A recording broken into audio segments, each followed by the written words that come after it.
نحمده ونستعينه ونستغفره ونعوذ بالله من شرور أنفسنا ومن سيئات أعمالنا من يهد الله فلا مضل له ومن يضلل فلا هادي له أشهد أن لا إله إلا الله وحده لا شريك له وأشهد أن محمدا عبده ورسوله أما بعد السلام عليكم ورحمة الله وبركاته.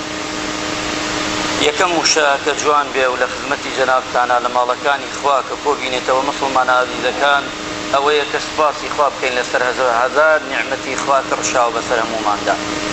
بەڕاستی ئەوەی کە دەستی پێ بکەین ئێمە لە دوای دابڕانی 2 مانگ لە جومعە و جەماعەت ماڵەکانی خوا بە بۆنەی ئەو ڤایرۆسەوە ئێستا گەڕاینەوە، بەڕاستی پێویستە هەر مرۆڤ لای خۆیەوە یەکەم کار کە دەست پێ بکات سوودەی شوکر ببەرێت، قدری ماڵی خوا بزانین، قدری عیبادەت بزانین، فرە بۆڵە بۆڵ نەکەین، فرە ناڕەزی دەرنەبڕین، چونکە خواگیان دوای ئەم سرە لێمان دەبڕێ و نایکاتەوە.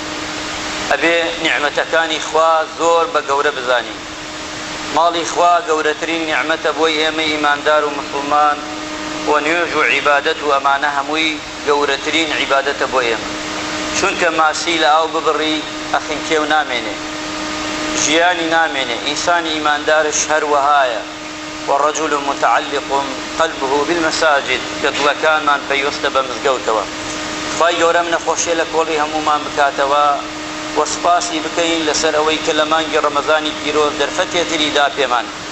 ئازیزانە خۆشەویستان، ئەوە یەکەم خاڵ بوو لە خزمەتی جەنابتانە. دووەمیان، ئازیزانە خۆشەویستان، ئێمە خەریکارێکین پەروەردگار کە واجبی کردووە لە سەرمان، ئێمەش جێبەجێی دەکەین.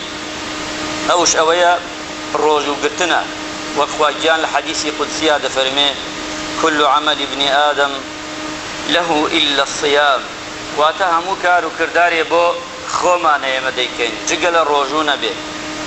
بۆ ڕۆژوو وایە چونکە ئێمە کار و کردارەکانی تر دەتوانین ڕیای تیا بکەین، دەتوانین دووڕووی تیا بکەین دوو لە ڕوو جەنابتان، بەڵام لە مەسئلەی ڕۆژوودا ناتوانین ڕیایی تێ بکەین. هیچ کەسێک ناتوانێ ئێستا هەموومان های بە ڕۆژوو هەوەسمان بێ ناتوانین بڵین بە ڕۆژوو نیمان و لەولاوە بڵین بە ڕۆژوو، چونکە خواگیان ناخەڵەتێ.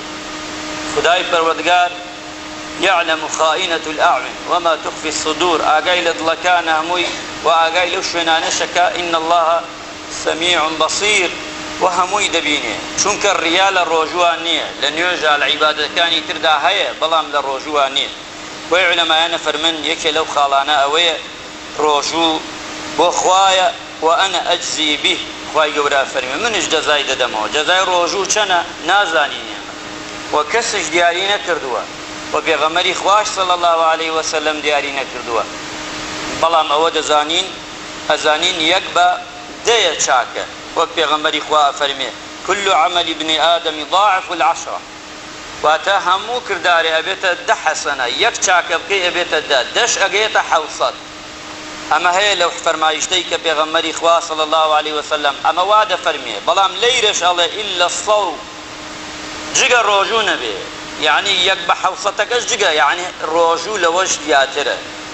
یعنی دیاری نەکراوە ڕۆژووگرتنی من و تۆ ئێستا هاین بە ڕۆژوو، پاداشتی چییە؟ خواگیان خۆی دەکات و لە قیامەت چاوەڕێگرینەوە بە ئومێدەواری ئەمەی کە ئێمە هەمومان ڕۆژوو دەگرین. عولەمایان فەرموویانە یەکەم ڕیایتیانە ڕۆژوو، دووەم وتیانە ئەفەرمن لەبەرەی کردارێکە لە 700 بەسەرەوەی ئاجر و پاداشتەکەی. سێهەمیان ئەوەیە ئەفەرمن خۆشترین و باشترین ئەوەی زۆر خۆش بێ لای پەروەردگار، خۆشەویست بێ ڕۆژووە کە ئینسان دەیگرێ. چوارەمیانش تەعظیمە و تەوقیرە، گەورەییە. هەر کەسێ ڕۆژوو بگرێ لای خوا گەورە ئەبێ، ڕێز لە ڕەمەزان بگرێ گەورە ئەبێ. ئەم مانگا ئەگەر ڕێزدار بێ لای خوای گەورە پلەپایی بەرز دەکاتەوە، چونکە ڕێزی گردووە لە میێوانی خوا، ڕێزی گردووە لەو فەرمایشتەی کە خواگیان دایەتە سەر بەشەرا کە بەشەر جێبەجێی کردووە کە ڕۆژووە. ئەمە مەسەلەی ڕۆژوو ئازیزان و خۆشەویستان. فەقەرەی دووەممان باسی ئەوەی کەوا سەدەقە لەم مانگە ڕەمەزانە پیرۆزەدا یەرجوونە تیجارەتەن لەن تەبور. ئەو کەسانەی وا پارەیان هەیە، ئەو کەسانەی وا ماڵیان هەیە، ئەتان ئەوێ بەردەوام تیجارەتێ بکەن لەگەڵ خوادا بۆی بەردەوام پارەتان هەبێ، بۆی بەردەوام دەوڵەمەند بن، دەی ببەخشن. هەر کەسێ بەخشێ زیاد دەکا بەخوا، هەر کەسێ نەبەخشێ بەخوا کەم دەکا. هەر کەسێ گەرێکێتی باشترین تیجارەتی خوایە.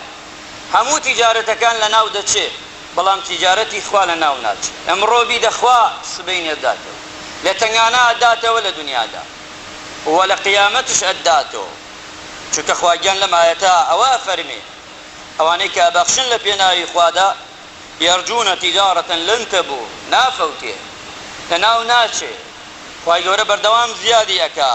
ئیمامی عوسمانە فەرمێ تاجر و بالصەدەقەتی، ئەفەرمێ ئەو کەسانە چونکە ئیمام عوسمان خۆی دەزانێ خێرکردن چەندێ گرنگە، چونکە خۆی یەکێ لەوانە بوو، دەوڵەمەند بوو، ئەی بەخشی، ئەی فەرموو تاجر ئەو کەسەی کە تاجرە ئەبەخشێ بە سەدەقە، واتە خێرەکە بەردەوام دەستی ها لە خێرە. ئەو کاتە ئەو خێرە دێتە ڕێگای، ئەو خێرە ئەبێتە بەرەکەت، ئەو خێرە ئەبێتە ئەوەی کە خۆی ئەوێتی خوای گەورە بۆ یەکە. وانفقوا خيرا لأنفسكم، خوای گیانە فەرمێ ببەخشن بۆ نەفسەکانی خۆتان باشە، ببەخشن. هەر کەسێ خوای گەورە ئەمرمان پێەکە با ببەخشین، هەمومان ببەخشین. تۆ ئەزانی ئەگەر لە ڕەمەزاندا بەخشینی تۆ وەک ڕۆژەکە دیار نییە، پاداشتی دیار نییە بەخشی. هەر ئینسانێک کە بەخشی لەم مانگەدا بەخشینەکەی چەند قات دەبێتە سەری، چەند قات دێتەوە. خوای پەروەردگارە فەرمێ ومن يوق شح نفسه فأولئك هم المفلحون. ئەمجا پەروەردگار لە ئاەتێکی تردا دەفەرمێ فأما من أعطى واتقى. تەماشای ئەم ئاەتەکە یەکێ لە صیفەتی پیاوچاکان، یەکێ لەوانەی کە چاکن. فأما من أعطى واتقى، ببەخشێ ئەمجا لە خوا بترسێ، بەخشینی خستۆتە پێشی هەمووی. فأما من أعطى واتقى وصدق بالحسنى، ئەمجا چی چاکە و چاکەکاری. فسنيسره لليسرى، ئەمجا کارەکانی هەمووی ئاسان دەکەی، بەڵام ببەخشە خوای گەورە کارەکان بۆ ئاسان دەکا. ئەبیتە پیاوچاکان لە ڕیزی پیاوچاکان دادەنیشی، ئەبیتە خواترس، ئەمجا خوای گیان تەواوی دەکا بۆمان. وأما من بخل واستغنى، هەر کەسێ ڕەزیل بێت، چروک بێت، نەبەخشێ، ئەمە چی دەبێت؟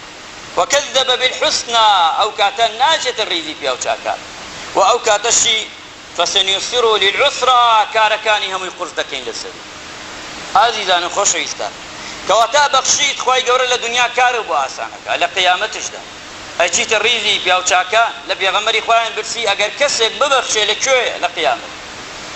فەرمووی ئەوانەی کە ئەبەخشن، ئەوانەی تیجارەت لەگەڵ خوادا دەکەن، لە پشتی پێغەمبەرانەوە ڕاوەستاون لە قیامەتە، لە پشتی پێغەمبەرانەوە ڕاوەستاون. هەر کەسێ 250 دینار ببەخشێ، ئەو زۆر جار عولەمایان وا لە یەکیان داوەتەوە 7,500 خێری بۆ دەنووسرێ، 250 دیناری طەبع خۆمان. بۆیە ژینی لە ڕەمەزاندا ببەخشن، زەکاتەکەت بخە ڕەمەزان، سەدەقەت بخە ڕەمەزان، چونکە ئەگە 250 ببەخشی، خوای گەورە لە تەرازووی چاکەکانی تۆدا 7,500 چاکە بۆ دەنووسێ. ئەگەر 500 ببەخشی 15,000 چاکە بۆ دەنووسێ. ئەگە 1000 دیناری طەبع ببەخشی 30,000 چاکت بۆ دەنووسێ. ئەگەر کەسێک ملیۆنی زەکات بدا، ئەگەر کەسێک یارمەتی هەژار و لێ قەومایەک بدا، ئەگەر کەسێک خواردن بدا، هەمووی حەسابی کە بێ چەنی ئەجری بێ، مەگە خواگیان خۆی بزانێ. وەک ڕۆژەکە وایە، چونکە بەخشین بەڕاستی ئیسا هەژاران و نەداران چاوەڕێی دەستی ئێمانە، بەڵام لەگەڵ ئەوەشدا بێ بیخەینە دەستی ئەمین، بیخەینە دەستی کەسێک نەتوا بیوا بۆ خۆی دوای. وریابن زەکاتە بێ بگاتە جێگەی خۆی، تەئکیدی متەئکیدی بیدەرێ. ئەمجا بەشبەشی مەکە بی کە 30 دینار و 40 دینار و 50 دینار، عیبە ئەمە. 40 دینار بەش ڕۆژێکی ناکە. زەکاتەوەیە کە بیدەیتێ بەش ساڵێکی بکە. 200 دینار تەیە کابرایە مستحقە هەر 200ەکەی بەرێ. بەخوا بیدەیتە یەکێ، بەخوا بیدەیتە 100 نەفەر، دەبیدەی یەک شتە، لای خوا یەک شتە، ئیتر بۆ خۆت نەزێتەوە. ئەمە باوای لێ نەکەین خەڵکیش سوودی لێ وەرنەگرێت. بیدە کەسێ مستحق هیچی نییە، هەیەتی هەیە هیچی نییە. با هەمومان عزەتی نەفسمان بێ، گشتمان دەست نەکەینە زەکات وەرگردن. عیبە ئەبێ ئینسان عزەتی نەفسی بێ، کەمێ قەرزاری قەینا خوای داتەوە، دەستمان مەکەرەوە. بەخوا 4 دینار قەرزارە، خەڵکەیە هەر هیچی نییە، خەڵکەیە ماڵی، خەڵکەیە لە کریا، خەڵکەیە ڕاتبی نییە، خەڵکەیە هیچی مەعیشەتی نییە، خەڵکەیە نەخۆشیەیە، ئەمان هەیە بەس تو هەیە الحەمدوللا خانیت کرێ نییە ڕاتب تێ بە دوا کەوتە قەی چێکا با دوا کەوێ حەق وایە بدرێ بە خەزمەوە نییە کە دوا بکەوێ بدرێ و لە کاتی خۆشیا بدرێ بەڵام دواکەوتووە ئەتوانێت چ کاتێ بێ قەرزارەکەت دەیتەوە خاوەن سیارەی الحەمدوللا هاتە خانیت کردووە قەرزاری کەمێ قەی چێکا سەبرت بێ دەیێتەوە چارۆکە مەکەرەوە بۆی خەڵک قەرزارت پێ بکا و خێرت پێ بکا عیبە ئەمە بەڕاست ئەبێ وریابین مسلمان عەزیزەکەن وا خاڵێکی ترشەوەیە کۆتایی خاڵمان شەوی قەدر شەوی قورئان دابەزینە شەوی جبریل عەلەیهی سەلام دابەزێ بۆ لای پێغەمبەری خوا صلی الله عەلەیهی وسەلەم ئەم شەوانە کە دەڕوا فرسەتە مسلمان عەزیزەکەن فرسەتە ئەو شەوە شەوی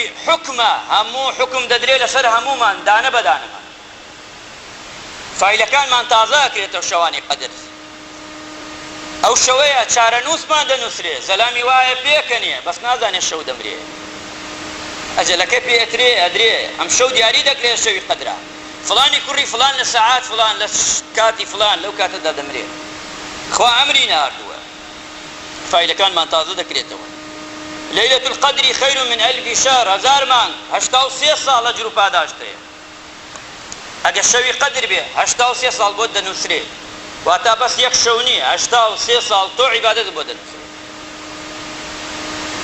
کەواتە لە ماڵدا عیبادەتی جوان بکەن لەگەڵ خێزان و ماڵ و مناڵتاندا لە مزگەوتشدا کە دێن مەشغوڵ بن بە عیبادەت بە قورئان بە نوێشکردن بە هەموو بە ذیکر بە سڵاوەتدان بە هەمووی کە ئەوەی ذیکرە ئەیگرێتەوە ئەمجا پێغەمبەر گیانە فەرمی عەلەیهی الصەلاة فقد حرم ما حرمها فقد حرم الخير كله هەر کەسێ بێبەش بێ لەم خێرە گەورە لەم ڕەمەزانەوە بێبەش بووە لە خێرەکانی ترش نەکبەتیە بۆی ئەمجا ئەفەرمی ئەفضل اللەیالی العام گەورەترین شەو لای خوا شەو لەیلەة القەدرە پێغەمبەری خوا صلی الله علیه وسلم خۆی و خێزان و ماڵی کۆ دەکردەوە نایە لا بخەون عیبادەتی دەکرد ئازیزانم خۆشەویست ئێمە هاین لەم مەشەدانە هەموو یەکی گردووە بۆیە ئەم بابەتانە بە کوردی لە خزمەتی جەنابتانە باس کرد بە کورتی بۆ ئەوەی بزانین شتێ بخەمە یادتان خوای گەورە عیبادەت لە من و لە ئێوەش وەرگرێ خوای گەورە لێمان ڕازی بێ یا ڕەبی خوای لە تەپاڕین و ڕەمەزانمان لێ قبوڵ کەی